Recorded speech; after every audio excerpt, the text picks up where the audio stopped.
here early morning at Croom, and I am absolutely incredibly excited. Not about dirt bikes.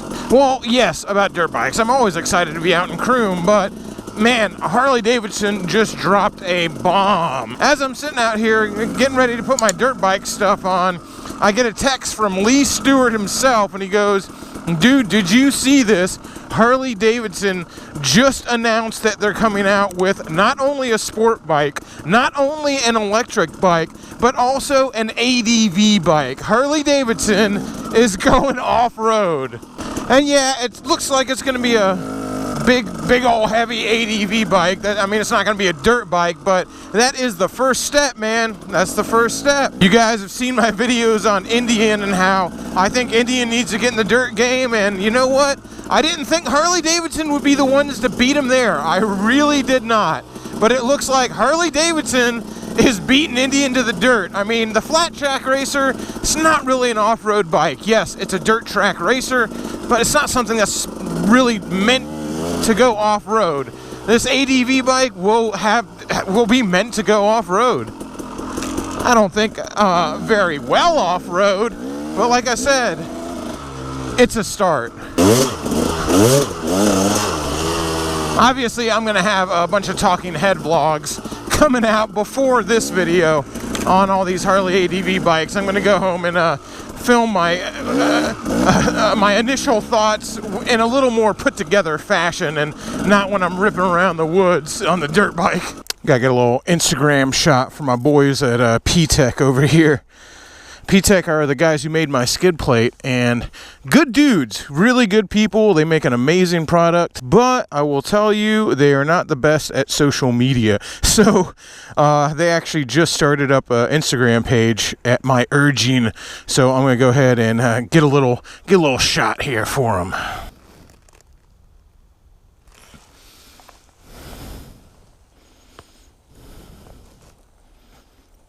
See, it's getting those Instagram pictures. That's what really wears you out in the woods. Whoa! That was a big old fucking web right there in the middle of the trail. Early bird gets a worm. It also gets the spider because nobody else has been riding around here to clear out the trails.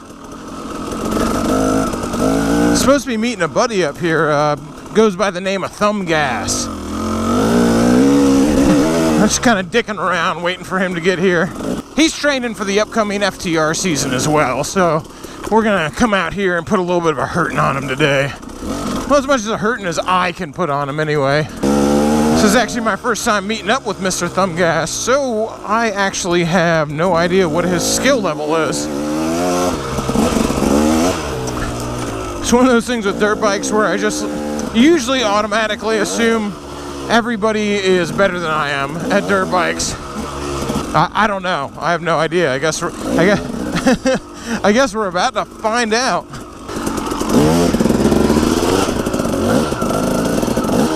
Oh man, that almost got me around correctly. If I hadn't run out of nerve, that would have been a very good practical pivot turn. I don't want to wear myself out too much in case Thumb Gas is a total badass in the woods. I'm out here freaking beating myself up. He's going to come out and say, "Oh, that's some fucking thrash, dude," and leave me in the dust. I'm going to say, "Man, I thought Shade Tree Surgeon, I thought you were cool, man." Think again. As I was saying earlier, I was meeting my buddy Thumb Gas up here. You never know what to expect when you meet people from YouTube, but usually people who ride dirt bikes too are usually pretty fucking awesome. So he's pulling this thing off of here, and the name Thumb Gas starts to make more sense when you see this thing right here. And when he was pulling it off, I was looking at it, I was going like, oh, you know, maybe he was a big four-wheeler rider or something like that. But, you know, my man here is actually a disabled war veteran, and he just showed me some pretty hellacious scars from getting blown up in the service. So this is what he has to have, this and a recluse, in order to be able to ride, because of all the surgery he's had done and all the muscle damage that's happened to him. So I don't know. He has a YouTube channel. I'll link it down below, but I want to hear his story. So why don't you leave us some encouragement down in the comment section below. I think it's a pretty cool story. And what I'm saying is, if this dude can modify his dirt bike after being blown up and get out here and ride, you ain't got no fucking excuse. Well, I'm gonna try to find some single track. I mean, I know my way around here, but knowing your way around here basically means I always know how to get back to the truck, basically. Remembering where shit is a totally different matter.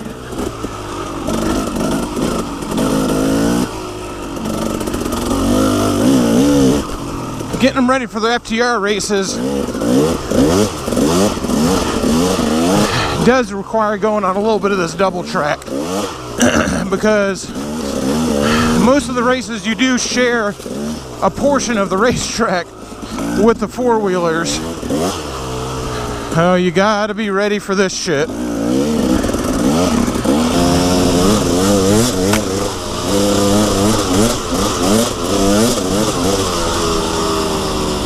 He's gonna do just fine. Whenever I'm in big quotation marks, whenever I'm teaching somebody, definitely always feels like the blind leading the blind. I don't really say I'm teaching anybody anything. More along the lines of follow me around the woods, and maybe you'll learn something just from riding your dirt bike and watching me make some really dumb mistakes. This is our third loop of this little thing's probably like 3 miles. I'll go ahead and give him a break after this one. If you're not used to riding this single track at a, I wouldn't say a fast speed, we're kind of just putting, but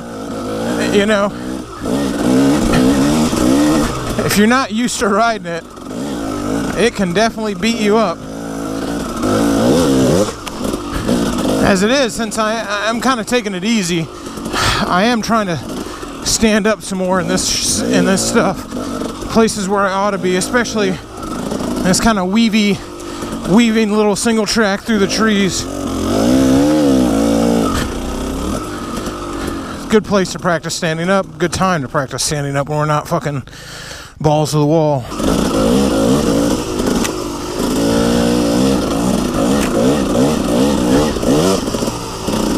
So if Harley Davidson is building an ADV bike, it is just that one step closer to dirt. And not that I think dirt bikes is the end all be all, and if somebody isn't making dirt bikes, their company can go suck a fucking dick. But dirt bikes are the future. Dirt bikes are always the future. They're the future of our sport. Not just riding dirt bikes, not just that actual sport, but the future of motorcycles in general. So hear me out.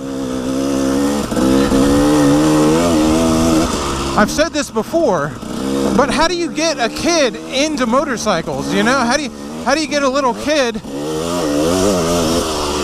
into bikes? And kids like bikes, and there's TV shows and cartoons and everything like that. It gets some kids into bikes, but what really gets children into motorcycles is dirt bikes.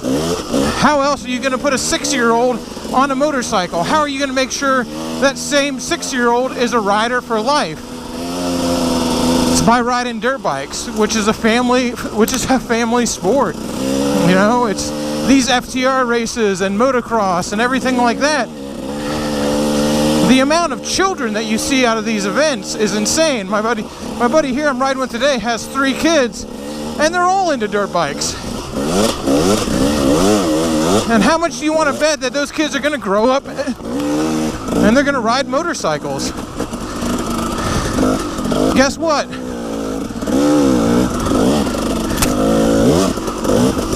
Put them on a Harley Davidson dirt bike. Harley, you've got a customer for life. For life, man. That's why I think dirt bikes are so important, and why it's so important for these manufacturers to start making them, because that's what keeps the new generation interested in motorcycles. They say less people are riding motorcycles than ever before. And people are worried because with less people riding motorcycles, it kills the innovation of motorcycles. It kills new models there's not as many people fighting for our rights as motorcyclists. And we need that, and we need to support that. And I'm telling you, the way you get the new generation into riding is by not making the same old thing and trying to sell it to the same old baby boomer. You got to get kids into motorcycles early, and the way you're going to do that is with dirt bikes, plain and simple. Anybody who's been to one of these events that I go to all the time, God, if you had seen one of those things and seen how many kids there are on dirt bikes loving life and racing and having fun, you'd know what I know.